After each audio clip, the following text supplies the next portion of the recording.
और तीसरी चीज उनकी पत्नियां कितनी होंगी? 2 और 10। कितनी हो गई? 12 बीवी वाला ढूंढ ढूंढ के मर जाएं सब लोग, कोई नहीं मिलेगा। 12 बीवी वाला सिर्फ एक ही मिलेगा, मुहम्मदुर रसूलुल्लाह। हमारे थापा जी बैठे हैं, पूछिए कृष्ण जीसस की, ईसा अलैहिस्सलाम की कोई पत्नी थी? नहीं थी। बाइबल के आधार पर उनको सूली दे दी गई, तख्ते पे ले जाकर लटका कर उनको खत्म कर दिया गया, लेकिन हमारे कुरान के मुताबिक उनको सूली नहीं दी गई। जब उनके दुश्मनों ने उनको सूली पर लटकाना चाहा तो अल्लाह ताला ने उनकी शक्ल के किसी दूसरे शख्स को वहां पर पेश कर दिया और ईसा अलैहिस्सलातु वस्सलाम को जिंदा आसमान पर उठा लिया। वो कुर्ब क़यामत आएंगे, दोबारा आएंगे, काने दज्जाल को खत्म करेंगे, सलीब को तोड़ेंगे। ये कुर्ब क़यामत उनकी निशानी बताई गई है। और हमारा मजहब जिस तरह मोहम्मद रसूलुल्लाह की इज्जत और एहतराम करने का हुक्म देता है, उसी तरह ईसा अलैहिस्सलातु वस्सलाम जीसस की इज्जत और एहतराम का भी हुक्म देता है, क्योंकि वो भी हमारे नबी थे, मोहम्मद रसूलुल्लाह भी हमारे नबी थे।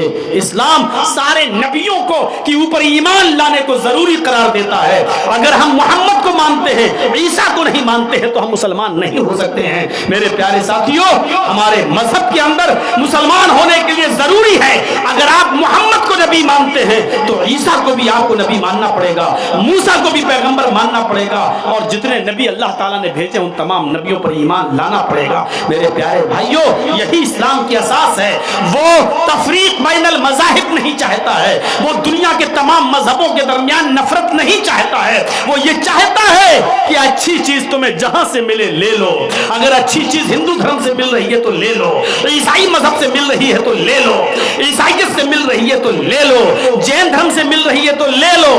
अच्छी चीज जहां से मिले वहां से ले लो। अच्छी चीज तुम्हारी खोई हुई अमानत है, और अच्छी चीज किसी की बाप की जागीर नहीं होती है, अच्छी चीज सबके लिए होती है। अच्छी चीज तुम्हें जहां से मिले उसको ले लो। हर मजहब के अंदर कुछ अच्छाइयां होती हैं, आपको ले लीजिए, कुरान उससे मना नहीं करता है, इस्लाम उससे नहीं रोकता है। वही ईसा अलैहिस्सलातु वस्सलाम शादी नहीं किए,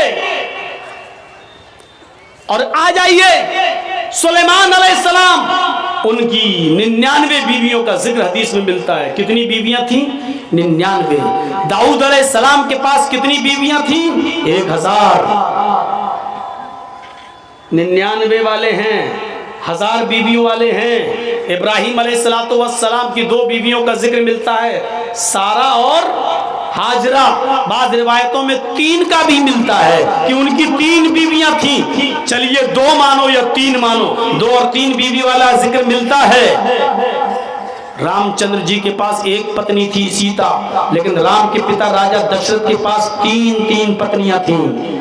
राम के पिता राजा दशरथ के पास 3 पत्नियां थीं, 3।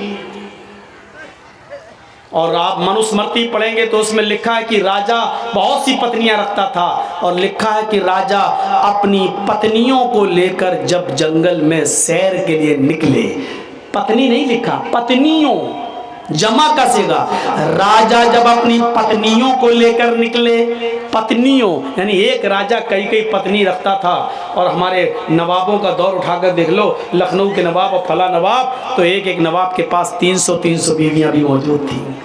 आज भी लखनऊ में चले जाइए आप, भूल भुलैया चले जाइए आप, वहां पर आपको बताएगा गार्ड कि यहाँ उसकी 300 बीवी रहती थी, फला नवाब की 300 बीवी।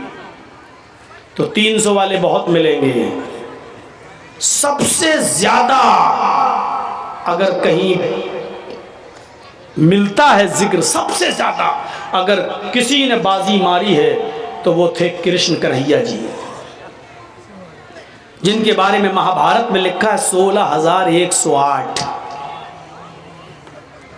16,000, 1-2 नहीं, कितनी थी? 16,108। वो भी पत्नियां नहीं है, गोपियां लिखा हुआ है। चारों तरफ गोपियां, बीच में कन्हैया। बांसुरी बजाते थे, बांसुरी में इतनी सुरीली मीठापन था कि सब मर जाती थी। वो 16,108 जो बनी वो बांसुरी में ही मरी है। बांसुरी बजाते थे और सुरीली आवाज सुनकर उनके पास बैठ जाती थी, वो उनकी गोपियां थी। कितनी है? 16,108।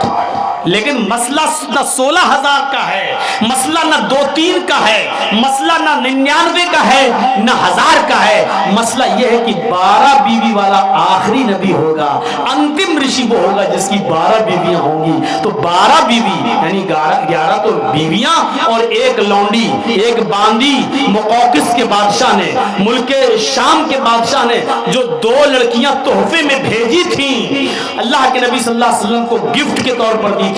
एक का नाम था सीरीन और एक का नाम था मारिया। तो अल्लाह के रसूल ने एक को एक्सेप्ट कर लिया था, मारिया को, और सीरीन जो थी वो हजरत हसन इब्न साबित को दे दिया, इनको आप रखो, और मारिया को आपने अपने पास रख लिया। मारिया से एक बच्चा भी पैदा हुआ अल्लाह के नबी का, जिसका नाम था इब्राहिम, एक बेटा भी पैदा हुआ। तो 11 बीवी, एक लौंडी, 12 पत्नियों वाला।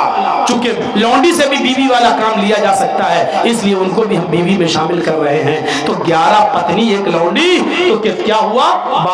12 बीवियों वाला अगर कोई मिलता है और कोई दिखाई देता है हिंदू धर्म की किताब के मुताबिक, तो वो सिर्फ एक ही है, और वो कौन है? मुहम्मदुर रसूलुल्लाह सल्लल्लाहु अलैहि वसल्लम। और आगे वाला मंत्र तो बिल्कुल क्लियर है। और देखिए, एशाए मामहे, एशाए मामहे शतन निष्कान दशस्तराजा त्रीणि शतान्य वर्तान्य सहस्त्रादशो नाम। अथर्ववेद कांड 20 सूक्त 127 का मंत्र नंबर 3। पहला मंत्र तो वो था नराशंस नाम होगा, पूरे विश्व में सबसे ज्यादा तारीफ होगी, 60,000 90 दुश्मनों से बचाएंगे, ये पहला मंत्र हो गया। दूसरा मंत्र क्या था? उसकी प्यारी सवारी ऊंटनी होगी और उनकी 12 बीवी होंगी, ये दूसरा मंत्र हो गया।